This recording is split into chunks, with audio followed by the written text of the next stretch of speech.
Facts and Fictions, the Cozy Book Club podcast where we talk about the books we're reading and the thoughts we have on them. My name's Morgan. My name's Desiree, and today we're talking about 10-Year Affair, which follows two timelines at once, a woman's real life and the imagined life of an emotional connection that stretches over years. The story centers on a married mother who forms a long-running, intimate bond with another parent. Very little happens physically, but emotionally it becomes something she carries alongside her marriage and daily life. The story feels very ordinary, and it's crazy how little happens, but then how much happens too. What did you think? What were your first impressions? I was really impressed with the dual timeline. I feel iffy about dual timelines, but I loved how one was rooted in reality and the other one was in fantasy. I just thought that was really interesting. Not something I've seen too much of in books. Yeah, I agree. I was a little bit caught off guard by it, but I will say it got a little bit confusing sometimes. Yeah, it did. A little hard to follow. I think that probably might have been intended, though. Yeah, I think so. It kind of blurred the lines between fact and fiction. Oh, look at that. I enjoyed it, though, and I felt like it really did a great job of showing just how much someone can have a fantasy world ruling their life. It's in their mind. Scary to think about, because you want to know what song it kept making me think of? You probably know. What? Guilty as Sin. Oh. So I kept going back to that, where it's like, there's no such thing as bad thoughts. But I'm like, it gets to the point where there is. I love that song. Guilty as Sin is one of my favorites. That's such a good song. But I just kept like, there are a lot of parallels there. And it really got me thinking, she's crossed the line to where there is a such thing as bad thoughts. Like, it became so obsessive. I think she's more obsessed with her fake life than she was with her real life. It got to a point, honestly, where I was like, you need to seek help. I know. That's it.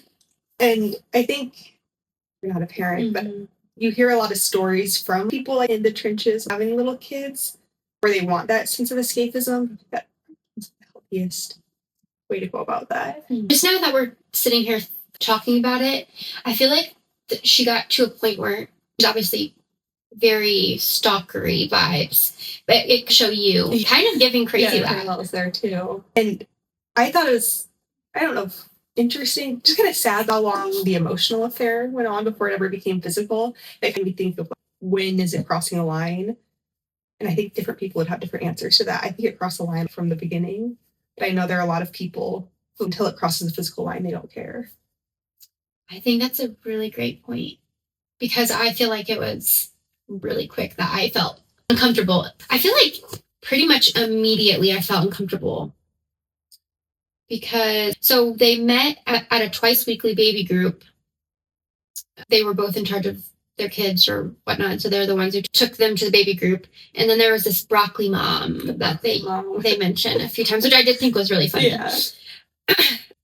But they got into a little scuff with this broccoli mom, and then they exchanged numbers at that point, which I thought that was interesting, because I don't know, I am a very closed off person in general. I don't just give my phone number out to anyone, but I wouldn't just be swapping phone numbers with some random dude that I met in a baby group, especially a man. I could see swapping with another mom. I don't know. And I feel like Cora was immediately, her mind was already looking for something. I actually saved a line from the beginning of the book that I think just sums up why the affair happened. It was after, so Elliot got stoned, and then she's like, do you want to have sex? And he's like, you have to ask before I can get stoned. And then it said, she stood another minute trying to think of some way to make him pay attention to her. And that's where the affair came from. She just wanted attention. And the first person who threw it her way, I feel like, was going to become this person she obsessed over. I feel like that was I'm glad you brought that up, because I feel like that was a really important, I guess, base level of where she's at with her marriage. I feel like that really shows how disconnected they were at the time. That actually brings me to my second Taylor Swift song that I was thinking after this. There are three. So then the second one, I feel like their relationship, Cora and Elliot, made me think of Tolerate It, where I feel like Cora wanted like more like intimacy and connection, and Elliot was like there to be like a good parent, like a good partner, quote unquote. He is non-possessive, not a lot of the toxic things men can have. I think he's painted as a good partner because of that. And then she's telling him about Sam. He's like, yeah, go hang out with him. I need a friend. Where I feel like some men it wouldn't be that case at all. But I don't think that's what she needed from her partner. She needed him to be a little possessive, maybe, to make her feel desired. I feel like there was a real disconnect with their needs, and the conversation where she is trying to bait him, really. Yeah. She's trying to bait him, and he doesn't fall for it because he seems very secure, very stable emotionally. But that angers her. And because I felt that, like you said, overall, Elliot is really likable as a person. But it just, when it comes to the relationship, you can see why Cora was looking elsewhere. They just had different, I guess, needs and ways of expressing love. And he felt very content where she didn't, I think. But Cora she wanted him to read her mind. She never blatantly sat down and had a conversation with him about... I'm guilty of that sometimes. We're married. How about you just read my mind? I don't want to have to communicate right now. You just need to know what I'm thinking. I think most people are really good at knowing what I'm thinking, so that's good. I think most people are guilty of doing that at some points. I think it's just when it comes to a point where you're spending your days romanticizing a person you don't know. Alternate universe. You're living in an alternate universe, and then your spouse, and you're upset with them, and they have zero clue. You need to get it together. Definitely. A lot of this, like all of her fantasy world, this is a conversation we've had in the past, so it's making me think of maladaptive daydreaming. Oh. Which I feel like she's crossed the line into, but not in a productive or fun way. Just in a very destructive way. And what do you think about, because we obviously see her POV, but do you think, because I feel like Cora, again, was from the get-go looking for this affair. What is your take on, when do you think, because I don't think Sam was mentally obviously in the same spot she was from the get-go. At what point do you think he also was reciprocating? I think it was when he got let go from his job. I feel like he felt very emasculated because he had set that boundary from the beginning. I want to have sex with you too, but I'm not going to. We're both married. We're not going to destroy our families. I want to be your friend. But then I think once he lost his job and then Jules is that breadwinner, I don't know, I think it made him feel less than and like on equal levels to his wife. So then it made more sense for him to step out on that marriage or I think it was. But not forgivable. But no. Very interesting. And I also just think it was some of the most uncomfortable moments, I feel like, were those that were spent with the four of them. Oh my gosh. I hated that Cora and Jules became friends. You hated it. Oh my gosh. None of the characters were likable, but for a lot of the book, Jules was the most sensible and most likable until she wasn't. But yes, I felt a lot of sympathy for her too, befriending this woman, not knowing that she would be sleeping with your husband if your husband would take down his boundary. And eventually she did. That was crazy. Very messy. I was also thinking about, because this book felt very real, something that could happen.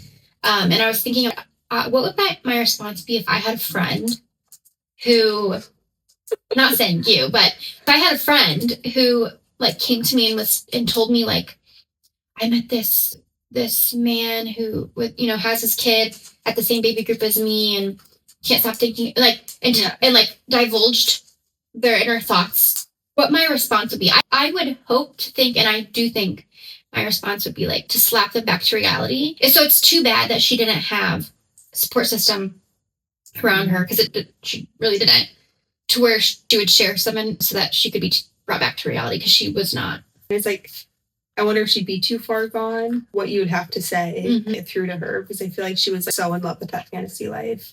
The entire time we're reading too, or I was reading it, I don't think any of the characters were likable. With Cora especially, I'm just like, we would not be her friend. No, we wouldn't. It's like I kept trying to think that same thing. This was my friend and then she's doing this. We wouldn't have been friends with her in the first place. She's toxic. She made, from the beginning of the book, I feel like they painted her in a way like that she'd not be likable. Like I don't know if you remember when Elliot's talking about his friend Foss from the gym. And then she's like, that's not your friend. You met him on a sign-up sheet. That's so mean. Like, be supportive of your husband and like, trying to make friends. Very closed off to the world around them, I feel like, besides the chosen hyperfixation, really. Yeah, that's crazy.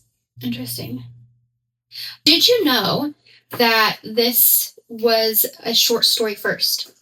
A published short story first. I saw things when I was Googling the author, but I didn't read much into that. I didn't read the short story, but I thought it was interesting that it started off as a short story, and then this was she built off of it. I wanted to look more into that, and then I just kind of forgot when I was doing my prep for this.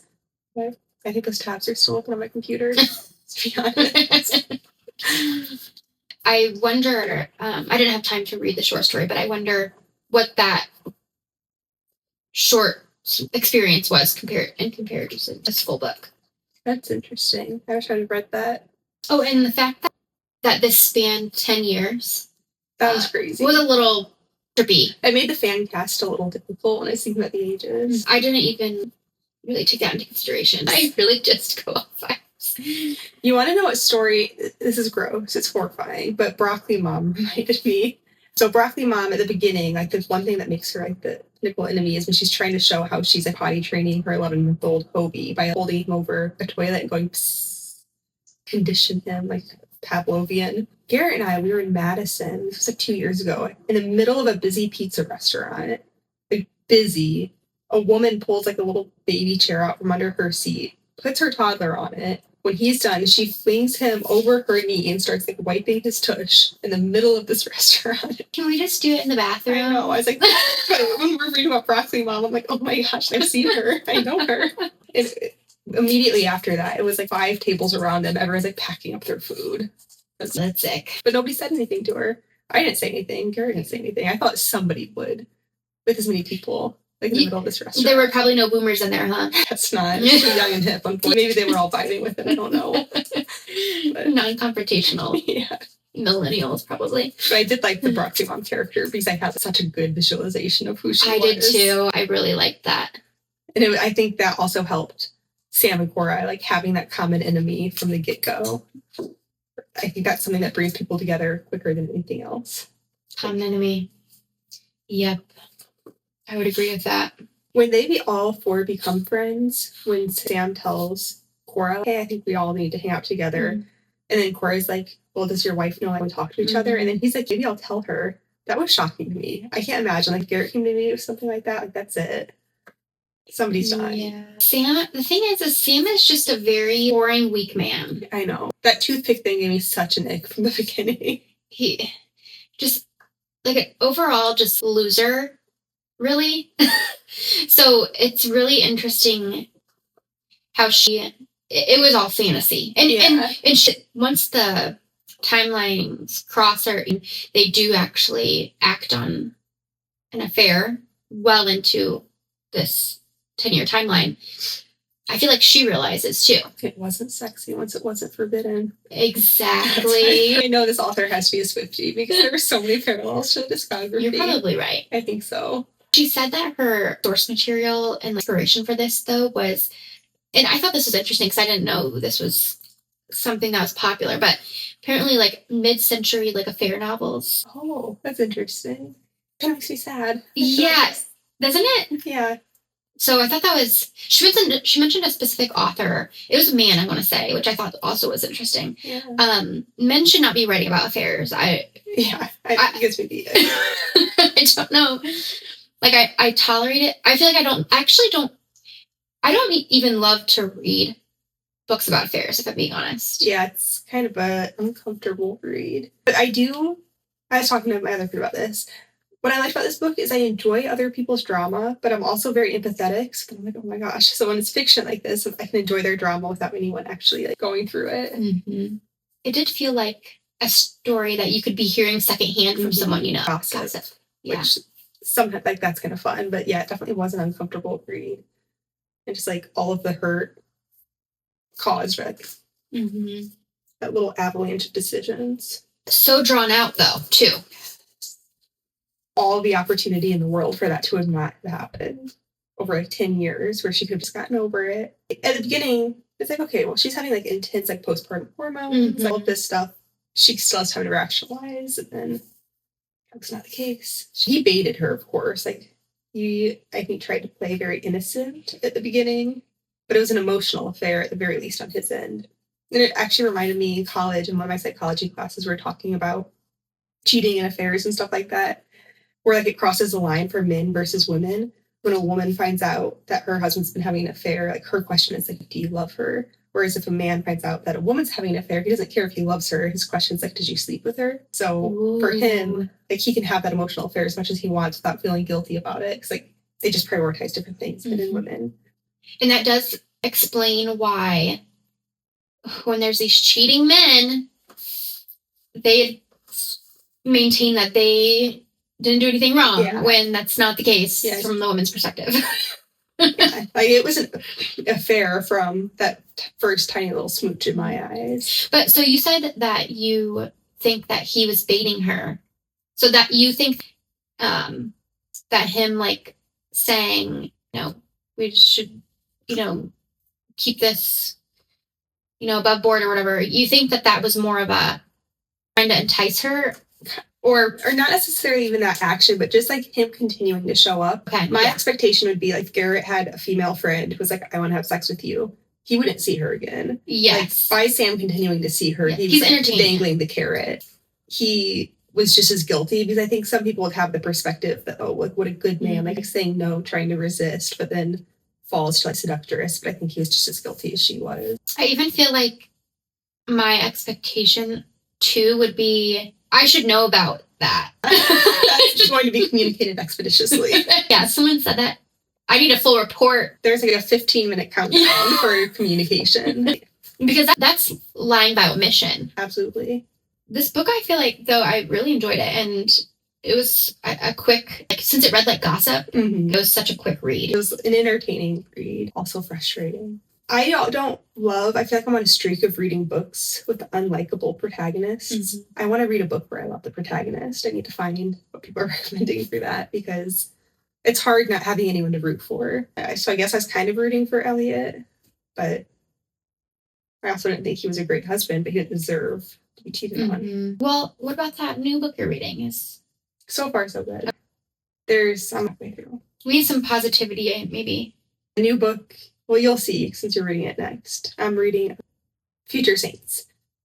And likable but troubled. Were you surprised when it crossed from fantasy to reality? I feel like it happened kind of abruptly. It did happen a little abruptly, and I was surprised. At first, when I started reading, I realized that it was an affair plot, or that's an affair plot going in, but I was like pleasantly surprised. I was like, oh my gosh, that's all happening in her head. It's all this fantasy. It's not real. And I thought that was really interesting. And then when it crossed into the real life, it was kind of disappointing because I just want everyone to make better choices.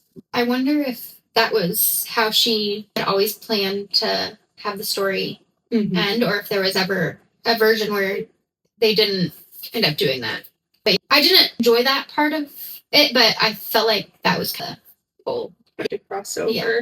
Her obsession with him made me think middle school crushes. You just decide somebody's cute and then you build up this world around them. You don't even have to talk to them, or at least I didn't in middle school. I was like, that one, he's tall, he's got brown hair, I like him. And then I just decided who he was in my head instead of ever like trying to be their friend. And that's kind of, I know she was friends with him, but I think she had the real life version of him that she, if she was thinking clearly, wouldn't be attracted to, but from the very beginning, she built this, alternate reality version of him.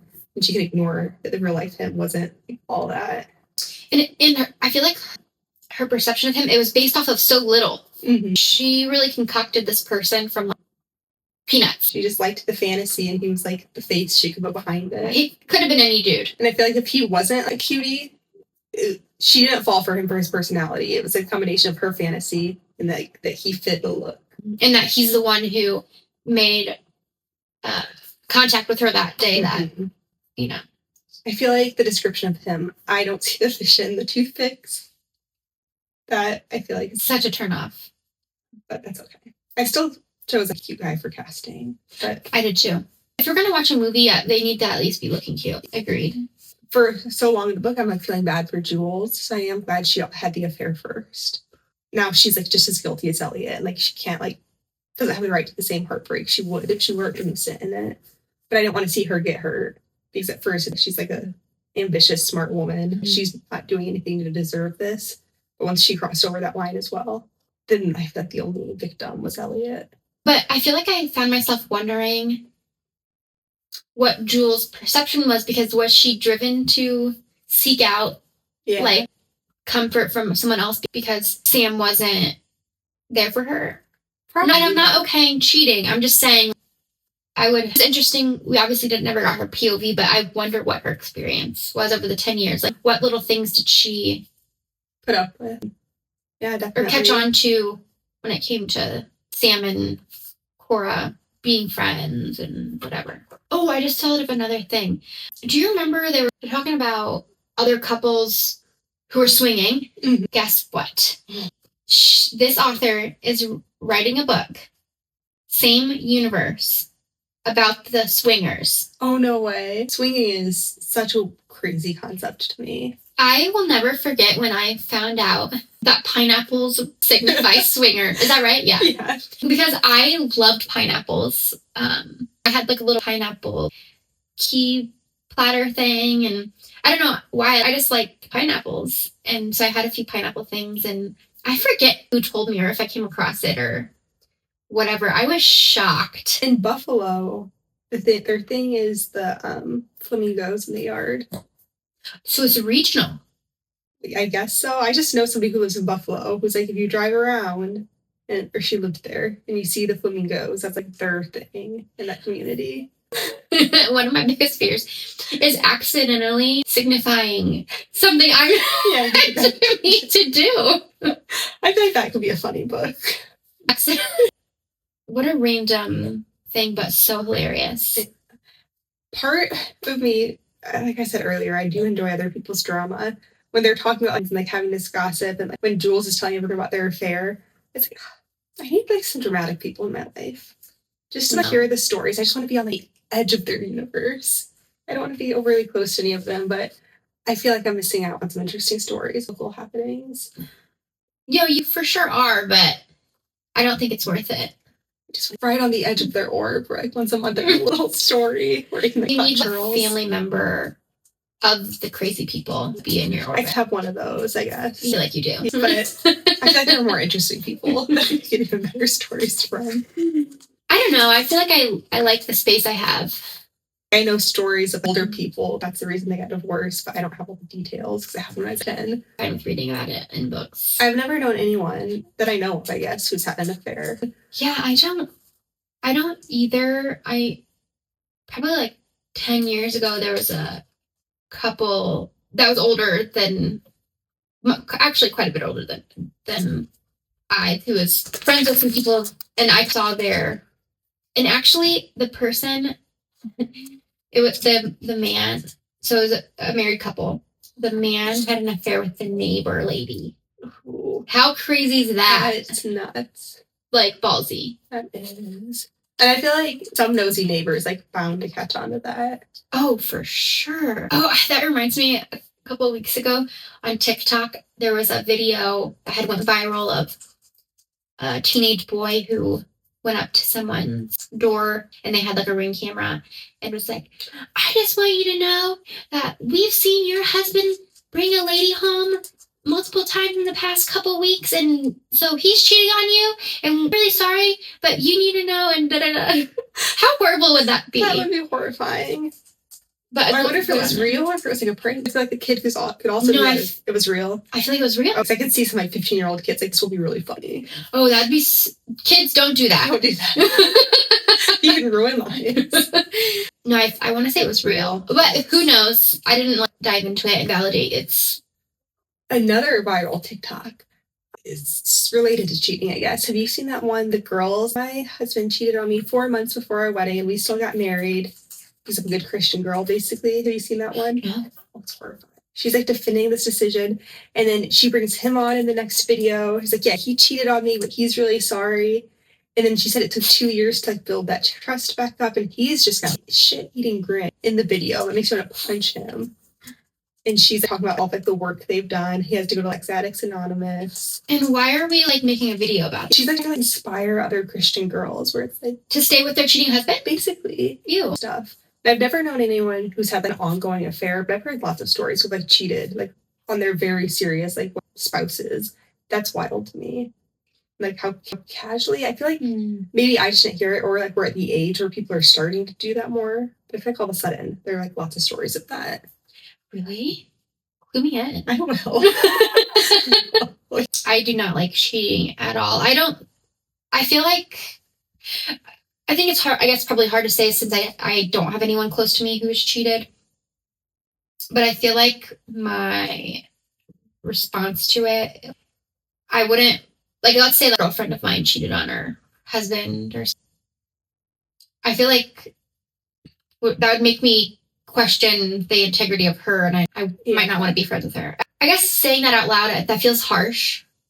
Maybe there's other stuff going on. But I don't know. I just feel like cheating I don't like it. I just don't like dishonesty. I feel like cheating just makes you reassess, like, that person's not who you thought they were. Yeah, like, I totally get that. Like, I would have to completely deconstruct who I thought you were. If you're like, oh, BTW Morgan. Like, crazy. They would be such a shock to everything I think I know about you. So I get what you're saying. So what else was I wrong about with that person? I think you're exactly right. It just makes you you have to start from square one to understand who you're looking at. If they're willing to hurt that person who they are supposed to love more than anyone in the world, what other moral lines are they willing to cross? Do you think once a cheater, always a cheater?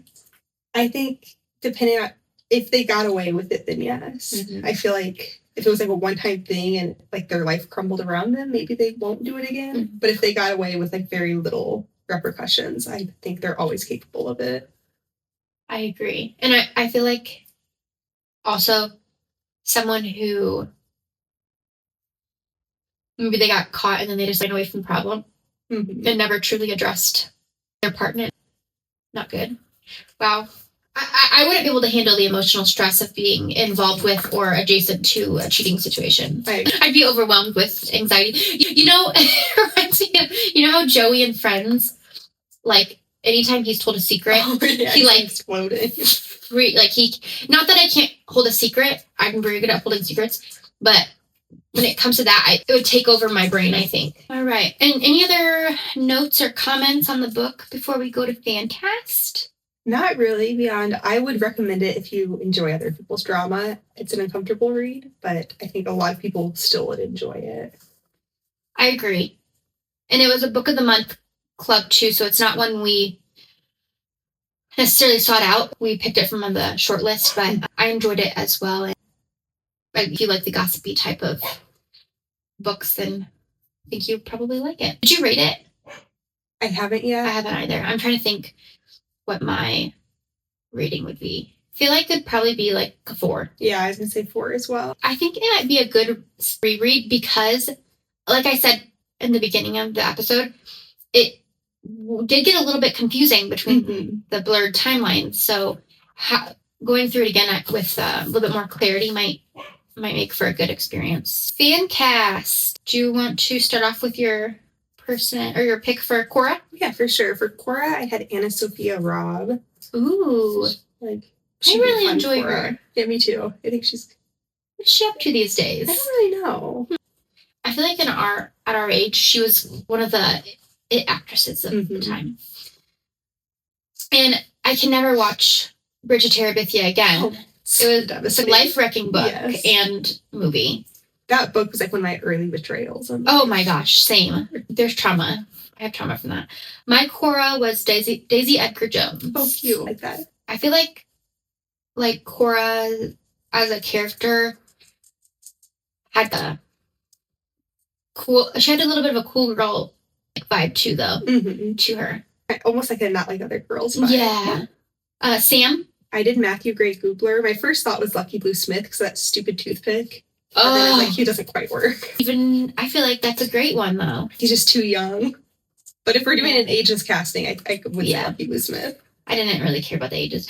I selected Callum Turner. Do you know who that is? I know that name, but I can't put a face to it right now. Okay, let me enlighten you. It's Dua Lipa's fiance. And he's a big actor. He's on the up and up right now. And he's being considered to be James Bond. Oh my gosh. That's awesome. So, he's cute. I like him. Selected him because I feel like I could picture him being a loser corporate type, but also attractive and mysterious enough to allow for someone to create an alternate reality about him. Perfect. Elliot, I did Charlie Heaton. He played a really good stoner type because I feel like he always looks like a little bit stoned. He's got like the very heavy eyes. That's a good one. I picked Josh O'Connor. Jules, Got Dakota Johnson.